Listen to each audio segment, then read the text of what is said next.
All right. A very good evening to all of you. Okay, today we are going to discuss, talk, learn about how we can enhance our work, family balance with NLP techniques for especially working parents. All right. So I'm sure most of you who are here are working parents or parents to be, or maybe grandparent. I'm not sure. So let's look at what we have today. And just to highlight a little bit about myself, I'm Dr. Nava. I'm an NLP trainer and timeline therapy trainer, master coach, master hypnotherapist. So don't worry, I'm not going to hypnotize you. I'm an early childhood educationist, a parenting expert, and recently I have written a book on the magic of inner parenting. So what you see on the screen, that's the book, and I just launched it in January this year. And if any one of you after this particular training would like to, grab a book of mine, I think you would have got a WhatsApp text from my office. So you can actually let me know your interest and we will arrange how to get that couriered to you. All right. Okay, so that's about the book and about myself. Right. So if you see the screen, are you in this kind of situation? I'm sure you all will be going through a lot of work pressure. You can't finish your work on time. And then when you come back home, you have more things to do. Some of you might have to come back and, cook. Some of you might have to guide your children with their homework, pick them up from wherever they are, daycare, or from your parents' place. See, all these things on a day-to-day basis. So you will be having this kind of situation. Agree? If those of you are having this situation, can I see a yes in the chat box? Because sometimes it is good to chat and, instead of me talking on my own, right? So yeah, I see most of you are saying yes, yes, yes. All right. So the next thing, I'm sure you also come across this situation. What are your emotions looking at this on a daily basis? I have some friends who tell me, oh my God, Nawa, I cannot fold the clothes on a daily basis. Sometimes it fills my hall, all the washed clothes and sometimes the dirty clothes. So these are same situations many mothers and fathers will be going through on a daily basis. Agree? Yeah.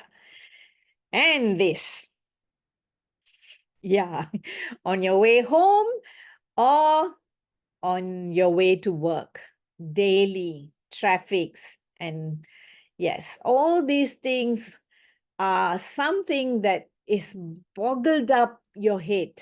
It's up there and you really don't know how to show your emotions. And these are the reasons why a lot of us have got issues with so many things, but we jumble it up all, like sometimes you take home the work pressure to the house and then the house pressure to work, so it's like everything jumbled up.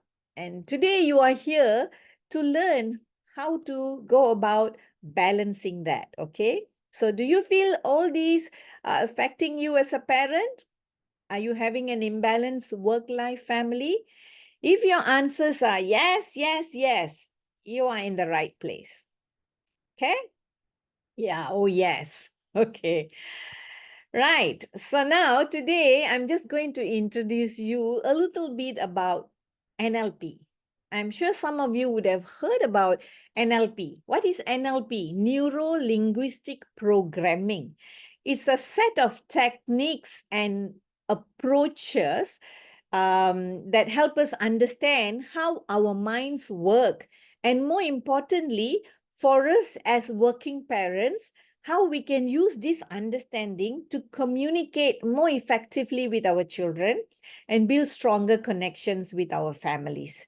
And NLP provides ways of helping anyone become more competent in what they do, be in control of your thoughts, your feelings. Remember just now all those emotions that you had, your feelings and actions, more positive in your life and able to achieve results. So NLP can help you do that, okay? And for those of you who don't know, NLP can do that. Today, you will find out how is this NLP is going to assist you.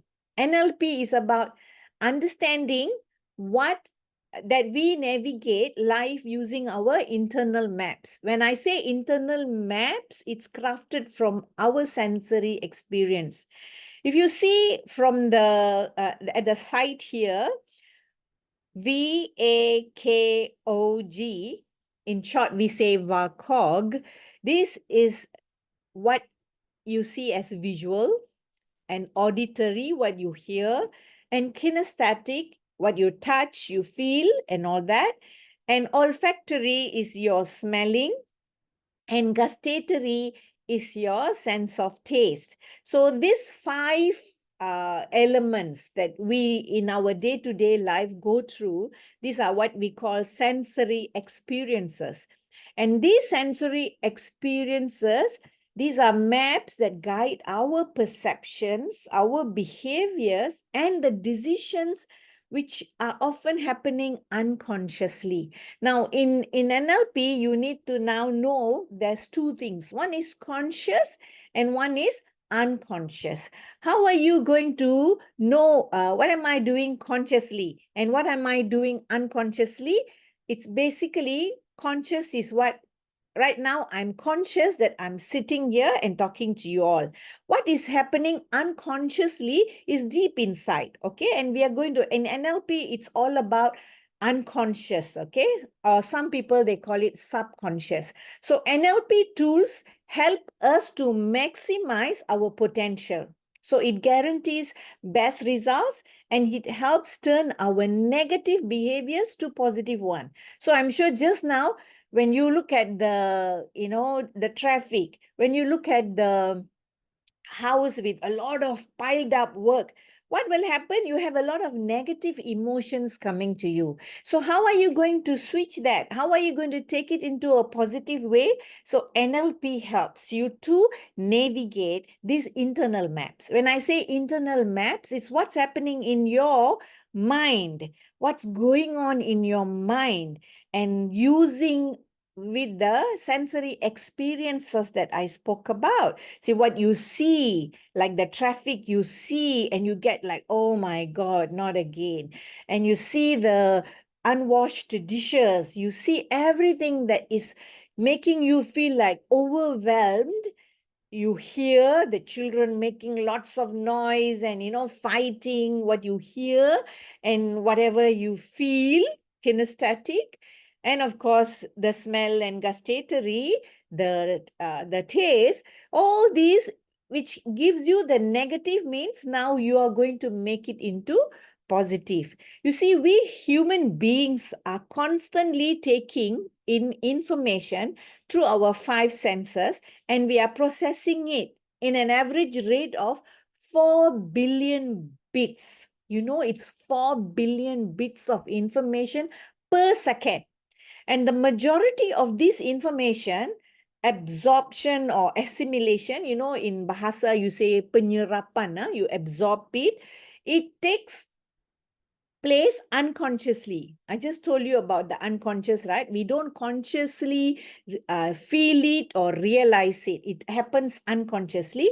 And these are what we call our internal maps. And of the 4 billion bits of information available to our unconscious mind, our conscious mind can only process about 0.0005% of this information, which is maybe 200 million. It's so minute, okay? And our individual filters are determined by our perceptions of time, space, matter, and energy. All right. And as well as the language we use.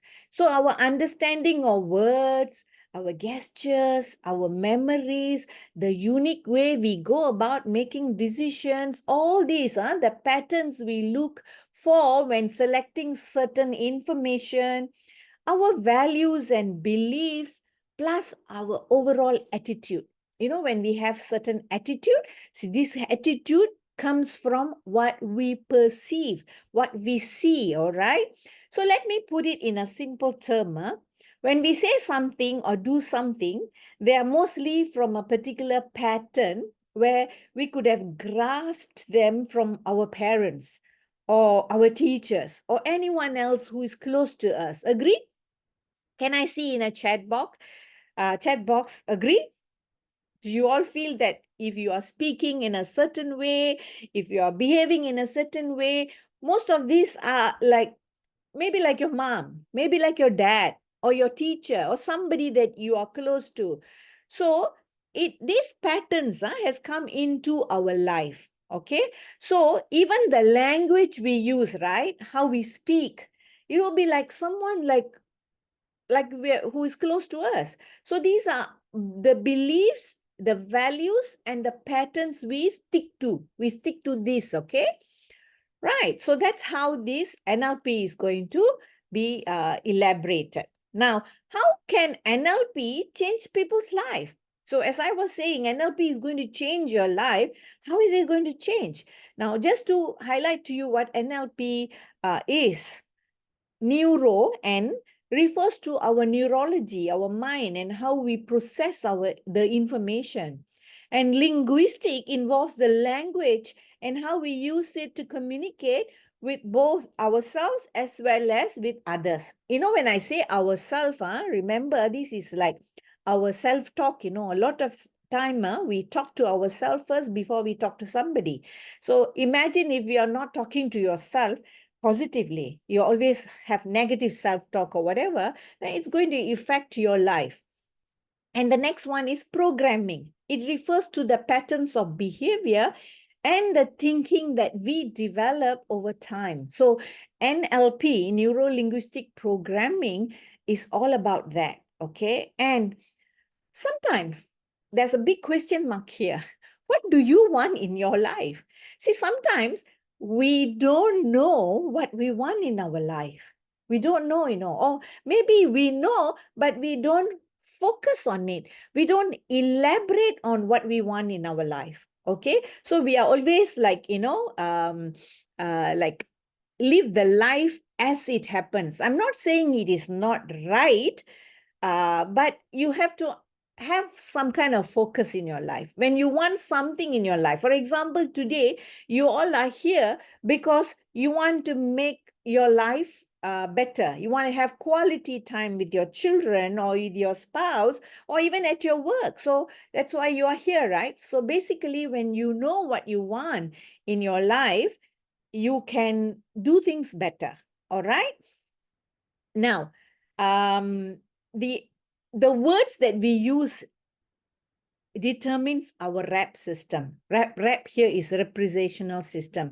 So imagine your mind cannot process a negative directly. For example, if I tell you now, don't think of a blue tree. Okay, what happens? Can you all think not to think about the blue tree? Chat box, please. Are you thinking of a blue tree or no? Yeah, the blue just appeared. When I say don't think of a blue tree, what happens? You only think of that, right? So the don't here is a negative thing which the mind cannot process. So remember, even when you are talking to your children, if you say don't, and that's what will appear to them, they will go and do what you tell them not to do because their mind cannot process the don't, right? So your nervous system is a magnificent device. If you don't like the way you feel about something, you can change. You can change it. And this is when, I must tell you, when when your patterns are not giving you the results, what must you do? Change the pattern. So when I'm saying pattern, meaning, let's say every day you come home and you do A, B, and C, and you don't like the results. Okay, you don't like the results. So if you continue to do the A, B, and C, your results will be the same. So now the pattern you have to change. You need to now change to D, E, F in order to see a different results. Okay, so change the patterns, right? Then only you can change the way you do things, and the results will change automatically. So regarding the statement, your mind cannot process a negative directly, this is a common idea in neuro-linguistic programming, NLP, and it suggests that the brain has a hard time processing negative statements. So therefore, ladies and gentlemen, it is better to frame things in a positive way. So for example, I give you, instead of saying, don't be late, don't be late. Instead of saying that, you can say, please be on time. So it's a positive statement. Please be on time. So instead of saying to your child, don't run, you say, please walk in the house. Please walk to that place. Don't say, don't run. See, when you say don't run, they'll run faster. So remember to not to use the negative words to process whatever you want to say. So finally, the statement, if you don't like the way you feel about something, you can change it. So suggest our emotions are not fixed and can be changed or influenced by our thoughts, actions, and behavior. So it's time we change it consciously. All right. So now what NLP stands for, just now I went through to with you all. So here with that NLP language model, NLP communication model, in other words, our unique neurological system has got filters like delete, distort, and generalize. If you want the notes, maybe later I can PDF and send to you all, but listen carefully. Okay, the filters we have are delete, distort, and generalize. Okay, so what we hear, see, smell, feel, and taste is what is creating the thoughts which determine our emotions and subsequent actions. So it shapes our perceptions and actions, right? So by understanding them, we can become more aware of how we might be filtering our experience, and importantly, how this impacts our interactions with our children and others. So therefore, the reality that we experience is largely determined by what we do inside our minds, okay? So ask yourself, what do you want in your life? For you, for your spouse, for your children, and you can actually take a minute to write down what is that you want in your life, in your own piece of paper, all right? You don't have to write it in the chat box. And sometimes we all don't really know what we want, and we always take what we get. Agreed?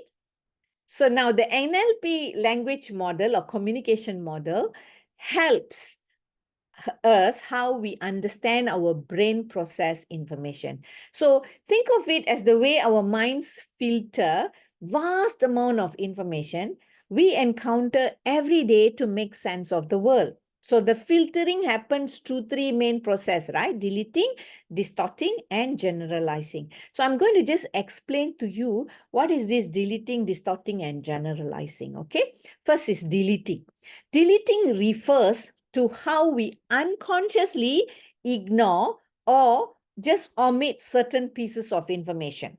So imagine your mind as a sieve, you know, when you bought teh tarik or whatever, you sieve the tea leaves, right? So you filter out unnecessary details so you can focus on what's important to you at that moment. See, for example, if you are in a meeting room, or you are in a seminar, whatever, it is not that everything you absorb. Some of it you just delete. It's not necessary. It's not relevant for you. You take only what is relevant for you. Okay, so in a crowded room, you might, delete the background noise. You might concentrate on the conversation you are having with the extreme amount of information entering and being processed by our nervous system.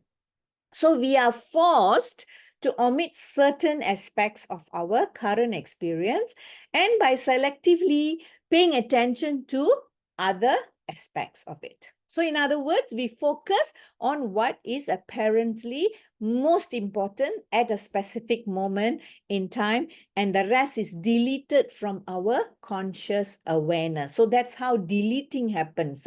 And I tell you what, it just happens. You don't know, it just happens on every millisecond. It just happens. It's not like you are taking down and say, oh, I'm deleting this, I'm taking in, I'm deleting. No, it just happens automatically. Now, next is distorting. How do you distort? Distorting involves changing or twisting information to fit our belief and or expectation.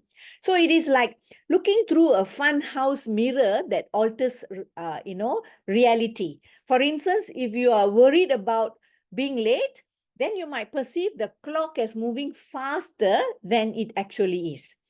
Distortion helps us to make sense of things that might otherwise be confusing or overwhelming. So we misrepresent our reality through distorting our experience of pure sensory information. So being intimidated by certain people, frightened of a harmless situation, like you're going into the jungle and you are frightened by, oh, there's going to be snakes, there's going to be tiger, or all this kind of thing. So you distort so that it is not necessary. So being intimidated by certain people or frightened of a harmless situation, you are actually procrastinating or misinterpreting what someone says, are examples of how we distort reality. Okay, so now the third one is generalizing. So you learn and draw conclusions with generalization. So this means taking what you have learned in one situation and applying it to other similar situation. See, example, some people, they will say, all men are like that. Or some people will say, all women are busybodies. They might have known one person, one lady who is a busybody, then they generalize, all women are busybodies. So that's what it means by generalization. Okay, so let's say, for example, if your toddler learns how to open the door, then quickly he figures out that I can open all the doors anyway. That kind of generalization. So generalization is when we take specific experiences and apply them broadly. Is it good? Sometimes it's okay.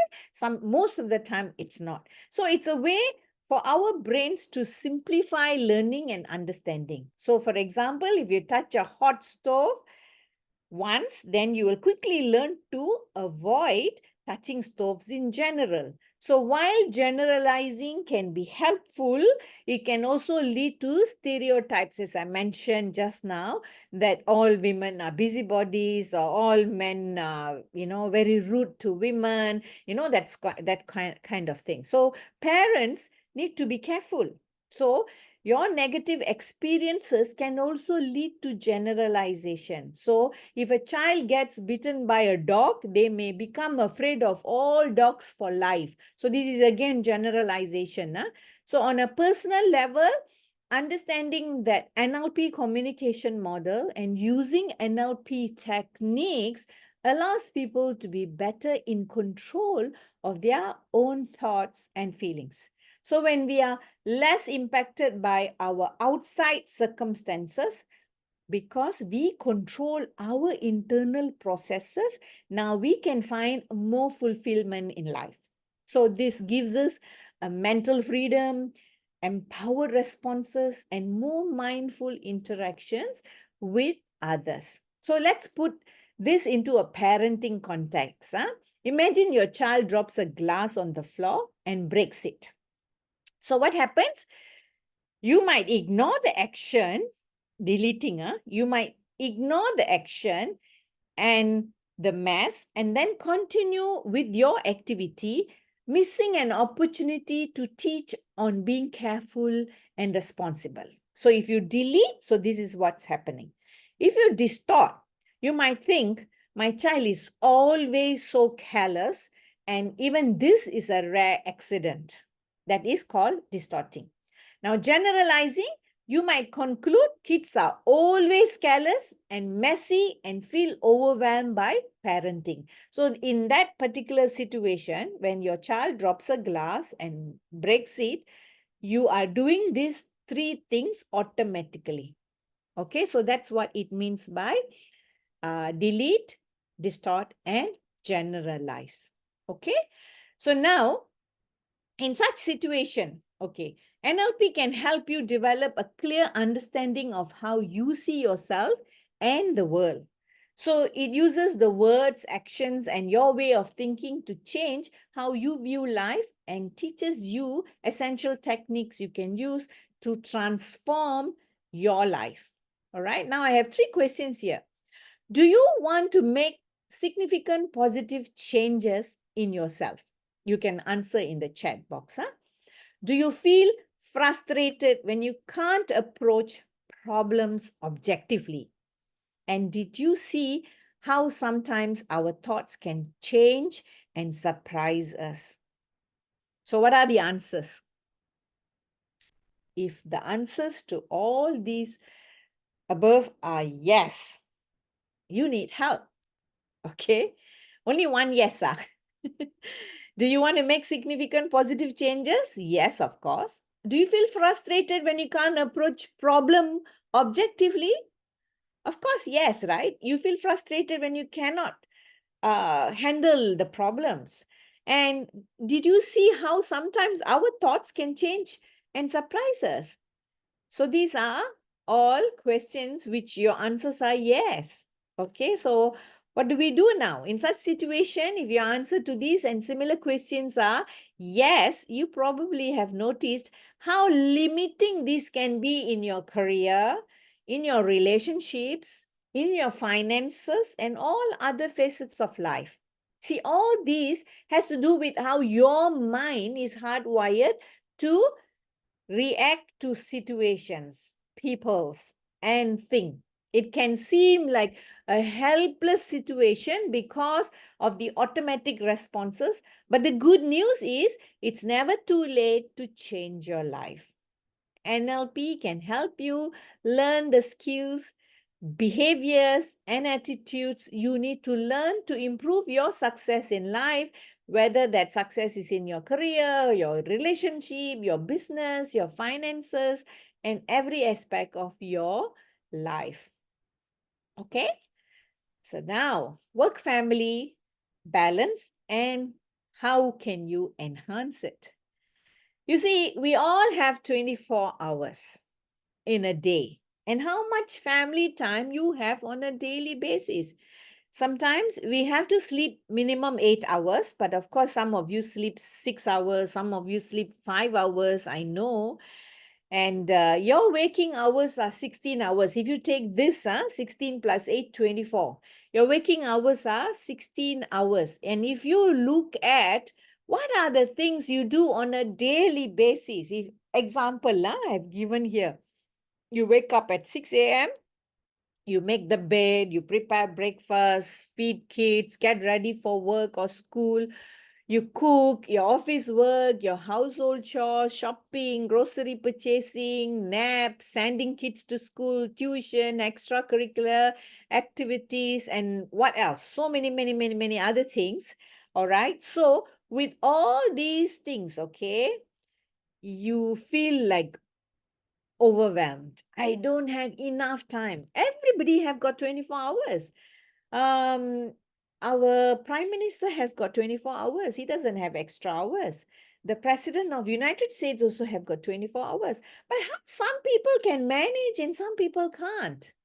Don't tell me they got so many mates and all that. Certain things you got to do yourself, okay? All right. So What are the things you do on a day-to-day basis? Generally, the working mothers will juggle most of these, cooking, all kind of household chores, washing, laundry, so many things. I have given an example of timetable here. I'm sure each and every one of you have your own. Sometimes the timetable in your mind is already there. It has become a routine. So the question is it helping? If it is not, what are you doing about it? Right? So the next slide is going to show you what are the words we use relating to time in a negative manner. What are the words we use? When somebody asks you something, you say, I'm busy. I don't have time. My schedule is so packed. I'm so tied up. And it's up to my neck. I'm so exhausted. I have no time. These are the common words that you all speak of when it's relating to time. So if you say all these words, try telling yourself, I will make the time instead of I have no time. Try managing your time. Try making time for yourself. All right. So you can actually prioritize. Okay. Do you know the breakdown of your busyness? Average Malaysian, this is a study, average Malaysian spends 141 days a year browsing internet data.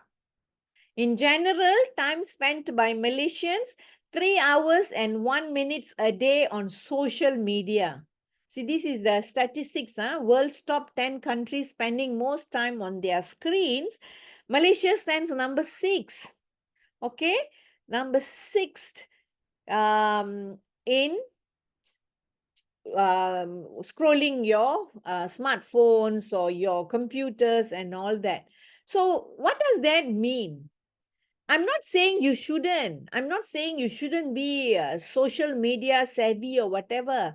But if you take, and now that our smartphones, you can even see your average screen times. It will show you sometimes 4 hours a day. And imagine in that 24 hours, 8 hours sleeping, 4 hours a day you are on screen. Then balance how many hours you are at office. Are you balancing your life with family and work? Definitely not, right? Okay. So remember, we have to balance our days with only things that matters to you. You have to be mindful, you have to be purposeful. It has to be quality over quantity. Okay? So now, why we believe we have no time? The words we use are so powerful. We are the ones saying all these words. Why we believe we have no time? The words. I'm busy. When you say, I have no time, your unconscious mind accept it as it is. Then it will react the way it has accepted. So try telling your unconscious mind that you have time for this and that.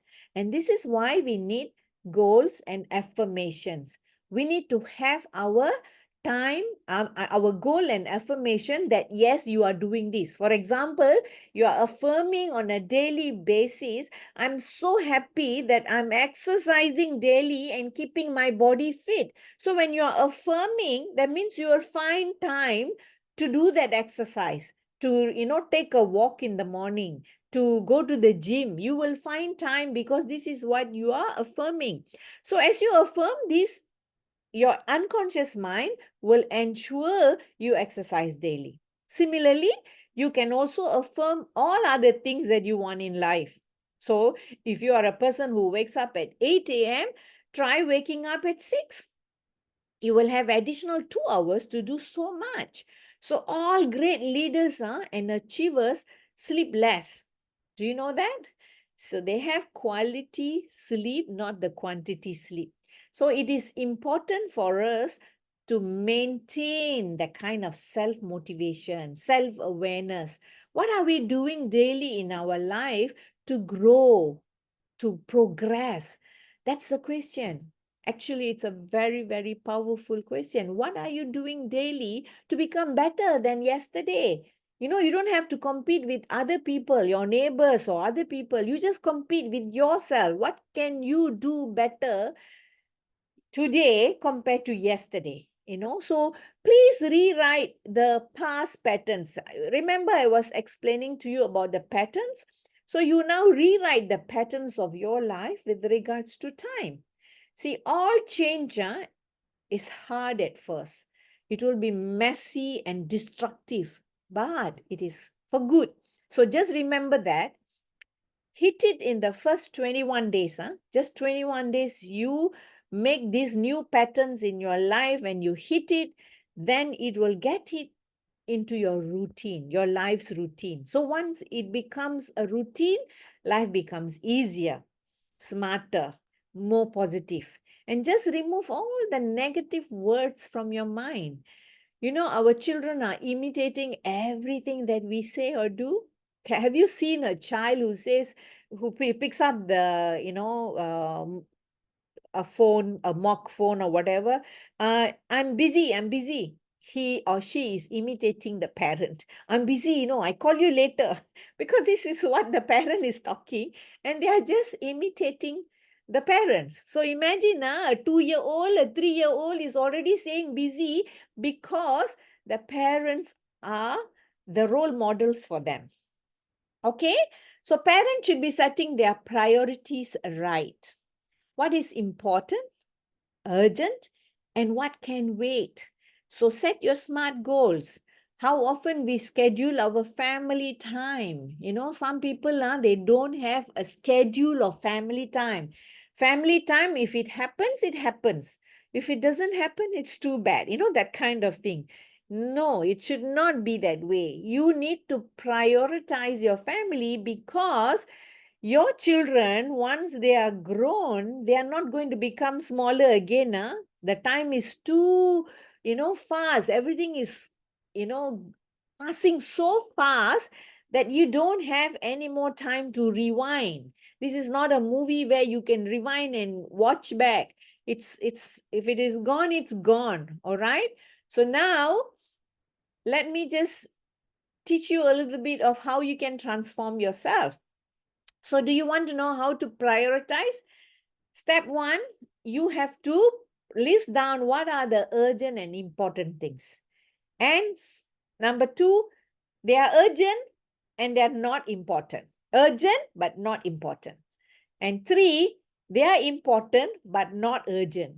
And 4, not urgent and not important. So in your list here, if it is not urgent and not important, you can just put away, put aside. It's not urgent, it's not important. But you'll be surprised, majority of us will be spending a lot of time doing the step 4, We will be doing the not urgent and not important things and letting go all those urgent, which is important, or sometimes it is not important, urgent, you have to do no choice. Okay. And sometimes it is important, but you can put aside for tomorrow. You can put aside for next week. It's not necessary you got to do now. But one thing I will tell you, if you don't do anything with your children as they are growing, they are not going to wait for you without growing. They are going to grow, they're going to pass all the time that you are supposedly spend with them, and it's too late. All right. I'll share with you some things later. Yeah. Now, the NLP tools that you can use is, for example, chunking time. Okay. You can chunk down 10 minutes, 15 minutes, 20 minutes, and 15 minutes, which accumulates to 1 hour. Okay. And then another 10 minutes, 15 minutes, 20 minutes, 15 minutes, another 1 hour. So you can actually spend that that 10 minutes, I will quickly do something with my children. The 15 minutes, I can have lunch or dinner with my children. The 20 minutes after the dinner, we will sit down together in a study place or something and spend time going through with their homework or whatever. So this kind of chunking time at the end of the day gives you more time with your children and your family. So chunking time, chunk means you make it into a bite size. If people ask you, can you spend 2 hours with your children every day? Of course, 2 hours are, oh my God, I wish I had that 2 hours.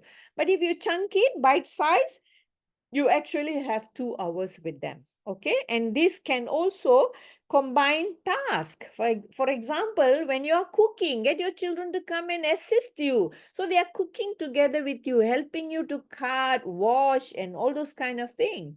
You can get them to wash car with you. You can help them, get them to do some household chores, preparing lunch, preparing dinner, reading together, bedtime story, so all these things, even watching television together, that will be another 15 minutes a day. I'm sure you watch TV, but instead of you watching what is your favorite program, you watch something that both the parent and the child enjoys, loves.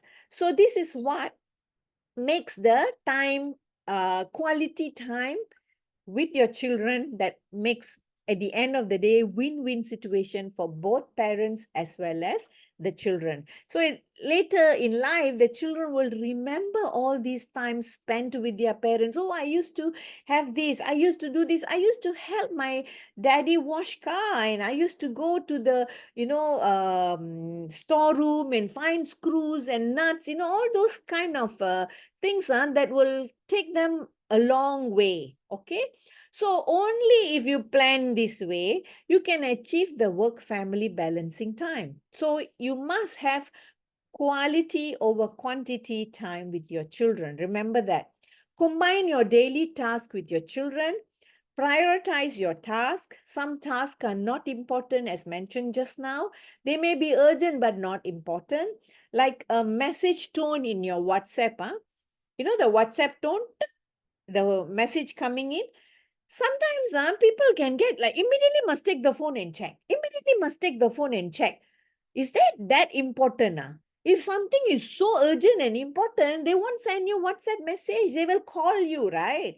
So don't have to every now and then take your phone. It becomes like what do you call a sickness, I'm sure all of you would have realized your spouse or somebody that will be like going on taking the phone like it's a sickness already. So put away the phone. And I would even suggest, when you're having meal with your children, a family meal together, no phones at the dining table.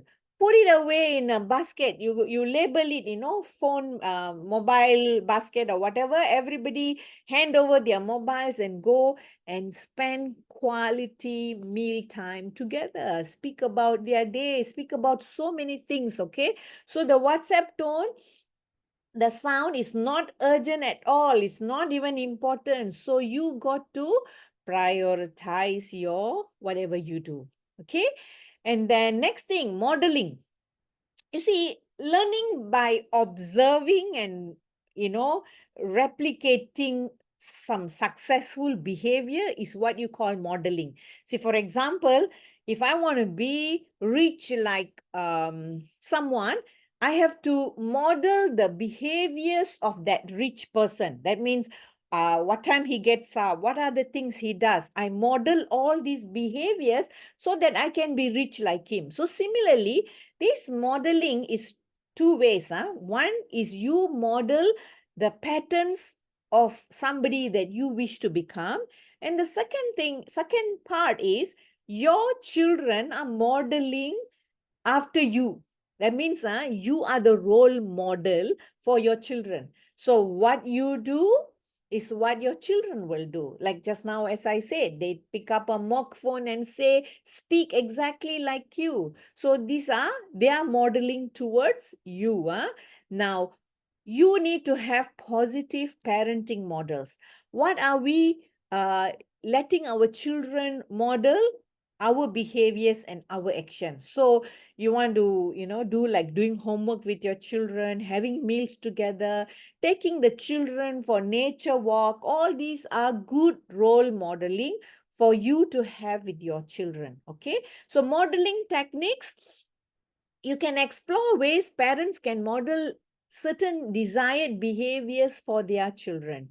So you actually can discuss with your other parent friends and all, you can say, okay, how can I do positive example for my children, all those kind of things. You can Google, you can list out what are the things that you as a great parent you can do with your child. You can also model behaviors of other parents who you admire. Okay, so that's on modeling. Modeling is a NLP technique or tools. Now, the next one is creating rituals.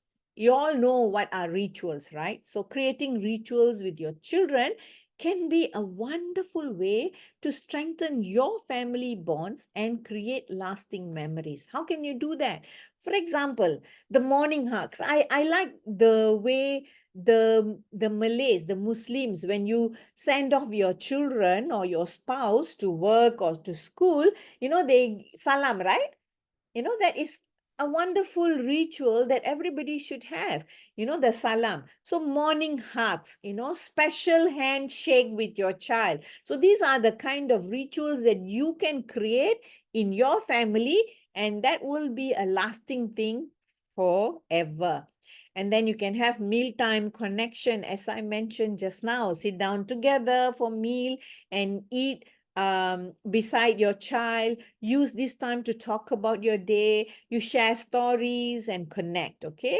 And outdoor time. Spend at least 10 minutes outdoor with your child every day, whether it's a walk or playtime in the park, gardening, watering the plant. All these can be your outdoor time together.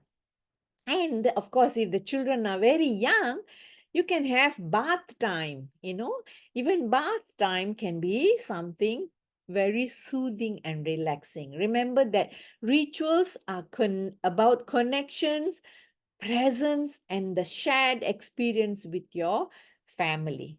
Okay? Then presuppositions. What is presuppositions? In NLP, presuppositions are convenient beliefs or convenient assumptions. Okay? That I will go to the next slide, which gives you some example of presuppositions. You see that the things that you assume or believe that you assume, they structure everything that you do while you do NLP. See the outcome, then it's going to change your behavior, and the kind of change that's going to produce in your behavior, it's going to improve the results. So, for example, number one, you cannot not communicate. You know what that means? Even if you don't talk, you are actually communicating. Your body, posture, your angry face. When you show your face only, they already know mommy is angry or daddy is angry, that kind of thing. So that is a presupposition on you cannot not communicate. And the second one, the map, I'm just going through very fast with you. You can actually spend a long time explaining each presupposition.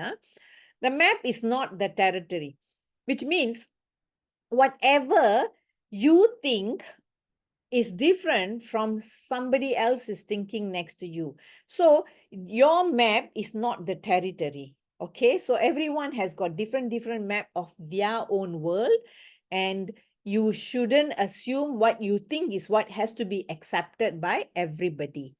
And the meaning of communication is the response it produces. Sometimes we realize that I said something, but that person is doing something else, because that's what they got it. That's why the response is produced in that manner. So that means something wrong with the communication. It could be the method of communication or even the words that you communicated. Okay, number 4 is there is no failure, only feedback, which is a very important NLP presupposition, because we should not say that that's wrong. That's, you are totally good for nothing or whatever. Just give feedback. You can do it better this way. No, not like you're wrong. That is totally out of, especially with children. You cannot say, you failed it. That's why those kind of things. For example, Thomas Edison only became successful in his after 1000 attempts, so which means if there was a feedback, people will continue to try and not just close the doors. Okay. Number 5, the family member with the most flexibility of behavior will have the most influence, which means how flexible you are, you will be able to influence your children or your spouse. You don't become like, oh, I'm not flexible, I will not be doing anything, whichever way they want. Then you will lose your family relationship, everything. So if you are flexible in your behavior, you will actually be able to influence your family members. Number 6, respect the other person's model of the world. And number 7, every behavior has a positive intention. If somebody behaves the way they do, there must be a reason. There must be a positive intention. That is why they are behaving the way they are behaving. So remember, I just shared with you 7 presuppositions. There are about 10 or 12 presuppositions in NLP. Now, I need to caution you. Sometimes, why NLP techniques may not work. Don't think every time, oh, I have learned NLP already, so I know NLP will work. No, it doesn't mean it will work. Okay, that you have to be very careful. There are 3 reasons here I'm sharing with you. If there is lack of safety, which means there's no rapport, you did not create a rapport with your children or with your spouse, they don't have confidence in you, whatever tool you are going to use, technique you are going to use, it's not going to work. So you have to have that rapport. Remember. Number 2, secondary gain. You see, if let's say your spouse or your children might be enjoying other benefits which may not be favorable to you. For example, your child likes to play with the tablet or the smartphone and loves, playing all the games after games, and which is, you are saying that, enough, too much screen or whatsoever, but it is giving them the pleasure. So that is what it means by secondary gain. And to them, I'm not losing anything. What in their model of the world, they are not losing anything. Only if the eyesight or obesity or whatever the problem that they are going to see later in life, that's later part. But at this moment, at this point of time, their secondary gain is benefiting them. So why should they change? So this is something that you got to address first.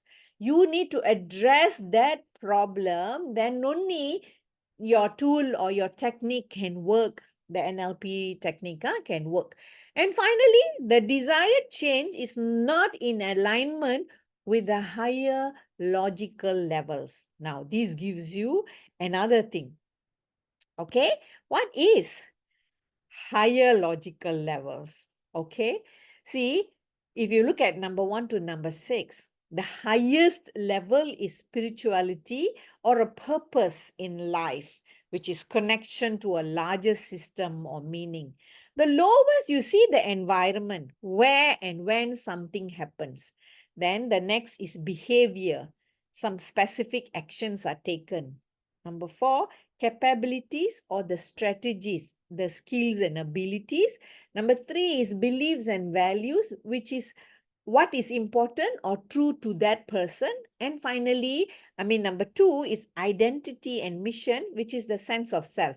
See, these higher logical levels, why am I talking about this is because if let's say I want to apply a particular NLP technique with my family, with my work, with my children or whatsoever.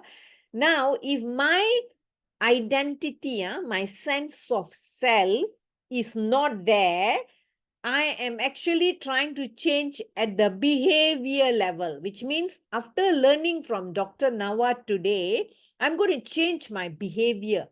So you are changing your behavior here is a lower level, which means the behavior will not make you change a different belief system or value, which will then change your identity, change your mission. What is that you want in life? So only if the change happens around here, number two, then only the technique can work.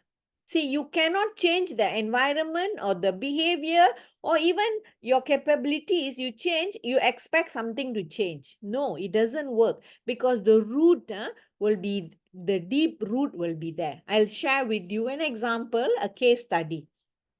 All right. Alex, who wants to spend more time with his family, Alex decides to leave work earlier. So the change in his behavior level to achieve this goal. So, however, Alex still struggles to spend quality time with the family despite leaving work early. Upon reflection, Alex realizes that although the behavior has changed, the belief about being indispensable at work, which means his belief and value level hasn't shifted. Okay. So, this belief leads to Alex bringing work home and remaining preoccupied with the work task instead of engaging with the family. See, to him, is like, I'm coming home early, but I'm still doing my work, because Alex's identity as a hard worker. You see, his identity, he's a very hard worker. The identity level is so ingrained that it overshadows the identity as a family person. So he want to become a family person, family oriented, but he cannot be, because he has not addressed his identity as the hard worker in the office. He didn't remove that. His identity is still the same hardcore worker in the office, not an identity as a family person. So without addressing and aligning these higher logical levels, which is the beliefs, the values, and identity, with the desired goal, the change at the behavior level is not effective or sustainable. So, what happens? To truly align with the higher level desire to be more present with the family, Alex would need to address and possibly change the beliefs about work and his self identity. So, this might involve challenging the belief of being indispensable at work, or redefining what it means to be hard worker to include being a dedicated family member. So I hope you understand this case study part. All right. Okay. So now we have question and answer. I'm going to close. Before that, I will just like to tell you all some of our upcoming programs. Time management and productivity hacks. These are all HRD Corp claimable courses. We have goal setting and achievement strategies for managers through NLP. And we also have NLP certification, which is module 1 and module 2, which is like 3 days and 3 days. So total is 6 days. Okay. So that's about it. Let me stop sharing and come to question and answer session. Okay. So now you can unmute and ask me questions with regards to whatever you just learned about NLP. And if you are very shy, you can chat in the chat box. Yes. So shy to ask question. Huh? Come on. You don't want to on the camera, it's fine, but feel free to ask. How can I help you to, manage your work and family life balance?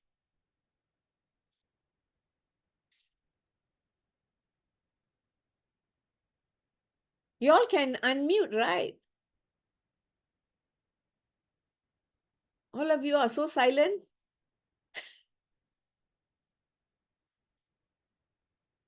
Hello? Is anybody there? Doctor, vanakkam. Yes, yes. Here.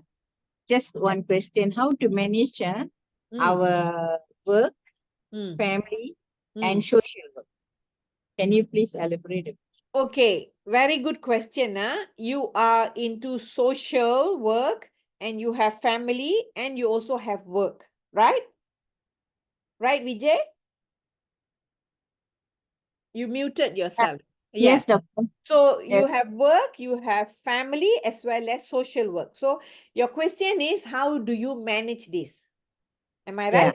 Okay. You yeah. see, you, as I mentioned earlier, we all have 24 hours and you sleep certain number of hours. The balance hours, let's say 16 wake hours, you now put down your priorities. What is priority to you at this point of time? If at this point of time you want to spend, let's say 2 hours or 3 hours for social work, you now say on a weekly basis, I have 3 hours for social work. Okay. And then you want to spend how many hours on your family. So you now prioritize which is which, how many hours. Then from there, in your weekly schedule, you now say on Saturday, Sunday, it's going to be totally my social work or totally my family work or totally whichever work. So when you prioritize and you say, this is what I want to do, then life becomes easier. This is what it means by chunking, If you look at 7 days in a week, Monday to Sunday, you just look at it as 7 days. Oh, yo, I don't know what to do, that kind of things. But if you prioritize, no one is like has given their life, oh, I'm a social worker, so I will do 16 hours of social work every day. No, right? Everyone will only spend that much of time only on social work. But let's say your social work drains you down. Your social work says, ask you, give 3 hours daily. So 7 days, 7 times 3 is 21 hours a week, that sort of thing. Then you have to ask yourself, is this important for you at this point of time?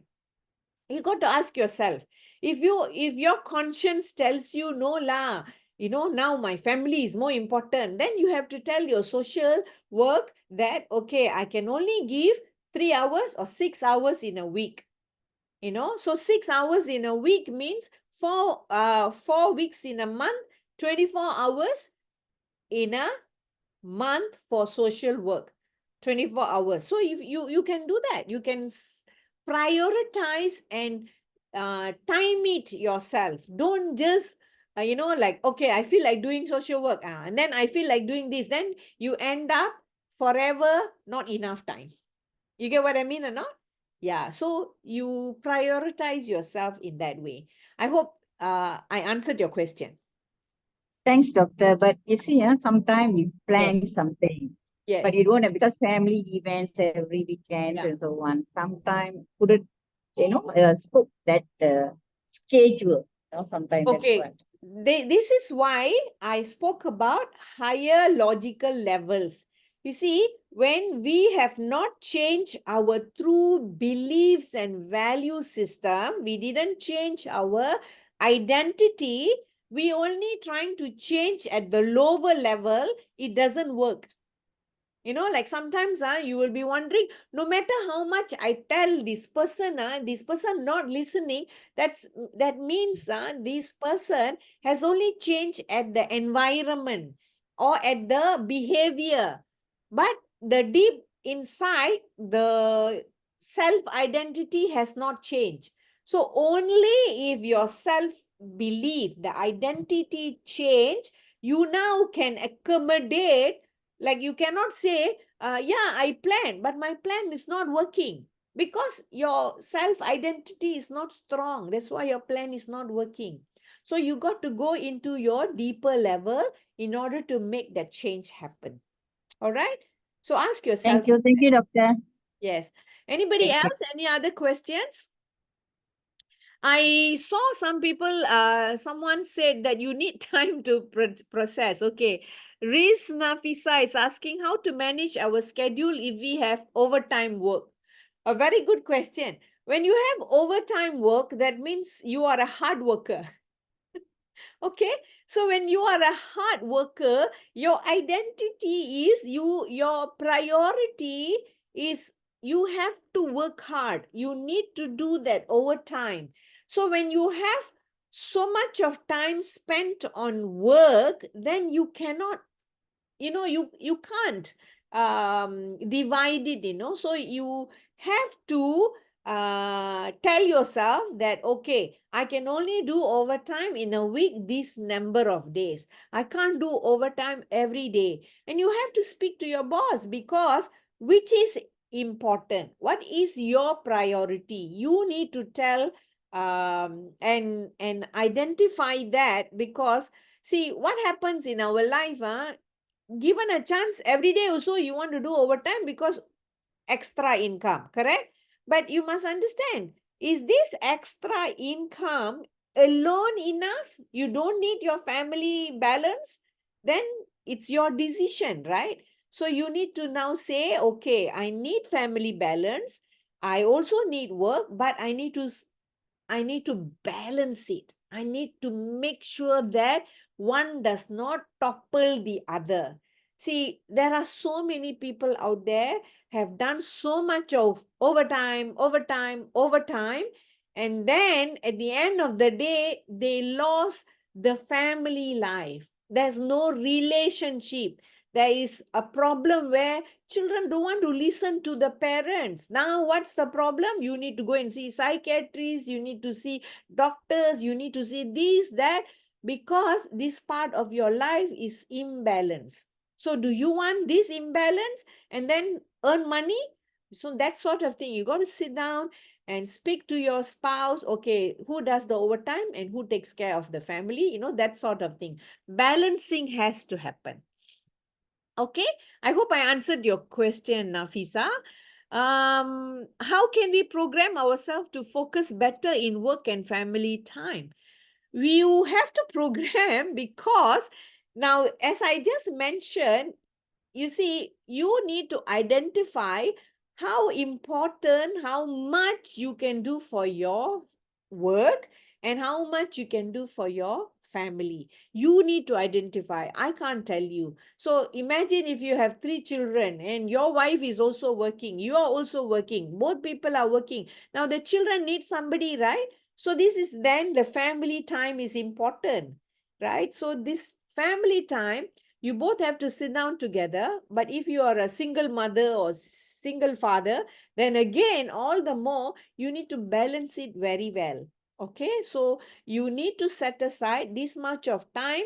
Remember my chunking time just now, I told you 10 minutes, 15 minutes. You can use those 10 minutes, 15 minutes in a day, so that you have uh, slowly but surely you increase your time with your children, so that you can manage your work and family at the same time. Remember, family, your children, they are growing. They are not becoming smaller. They are only growing bigger. So as they grow, especially parents with teenagers, I'm sure you all will understand. Teenagers, very difficult.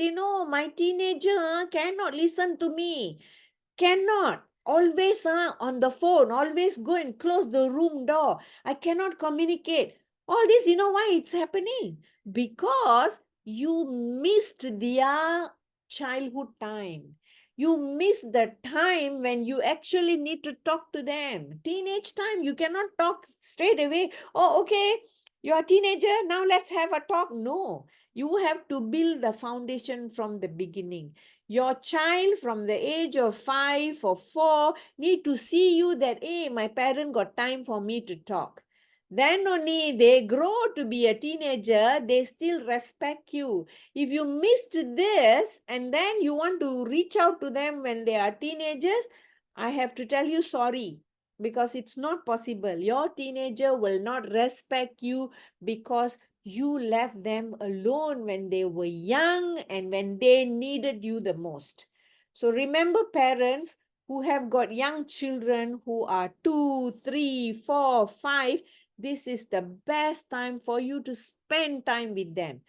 Don't wait for teenage time to talk to them. Huh? All those parents who are having problems with their teenage kids, you look at, you rewind back and see how much time you spent with your children will be very minimum. Okay.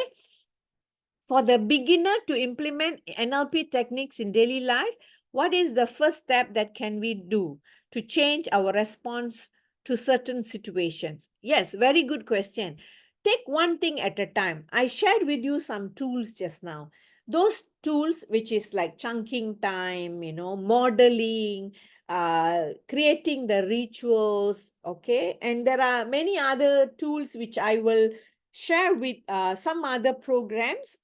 If you are free, you can always uh, message me saying that you are interested in my free parenting courses, because I conduct a lot of free parenting courses.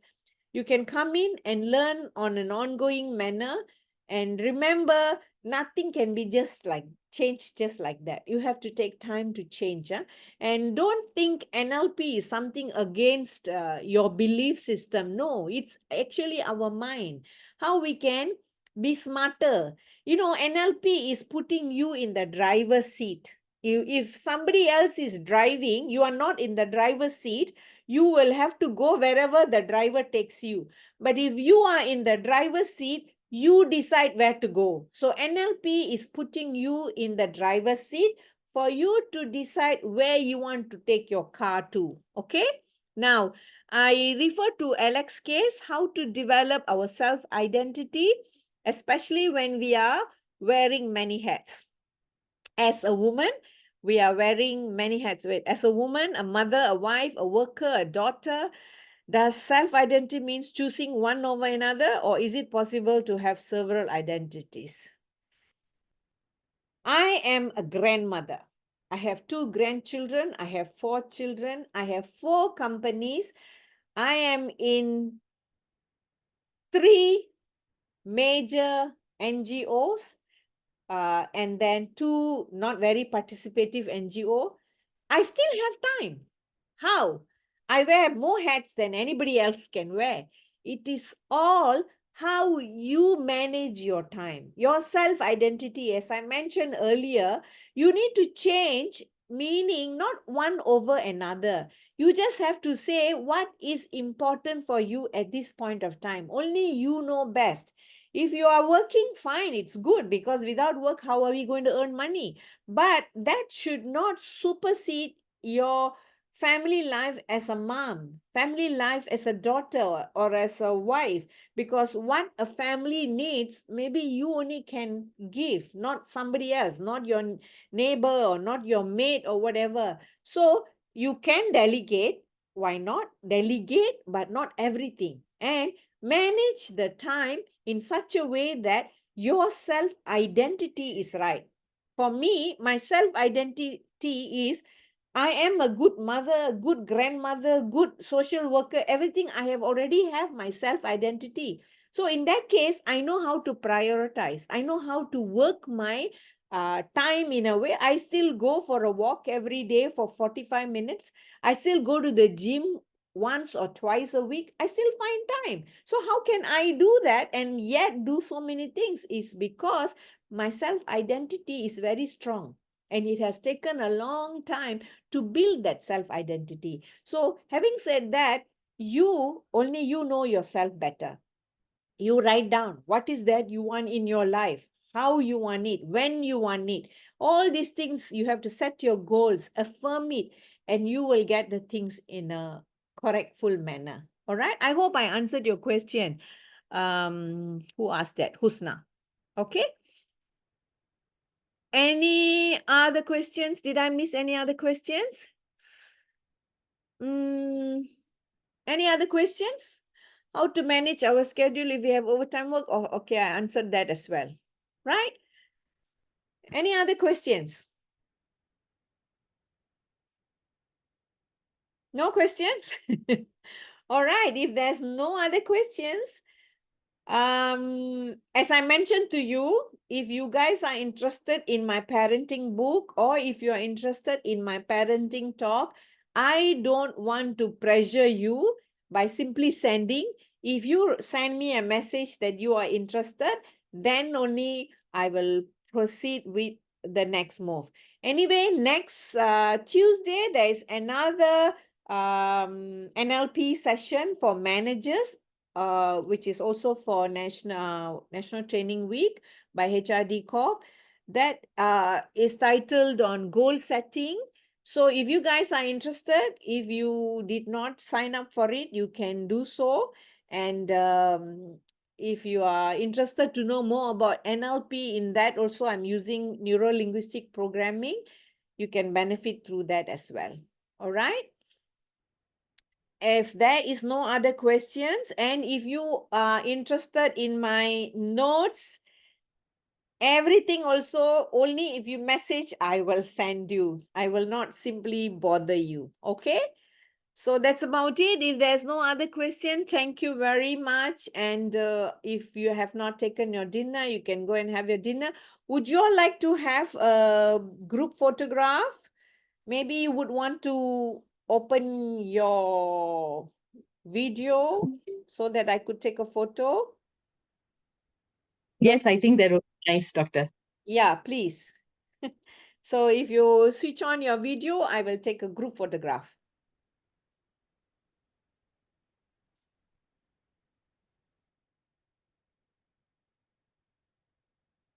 Right. Are you all ready? Smile. One more. Some of you on the camera later. All right, smile. All right, thank you very much. And as I said, you send me message, I will give you. Seek and you will get. Okay? Thank you Doctor, and good night. thank you, Doctor. Good night. Yes, good night. Thank you. Doctor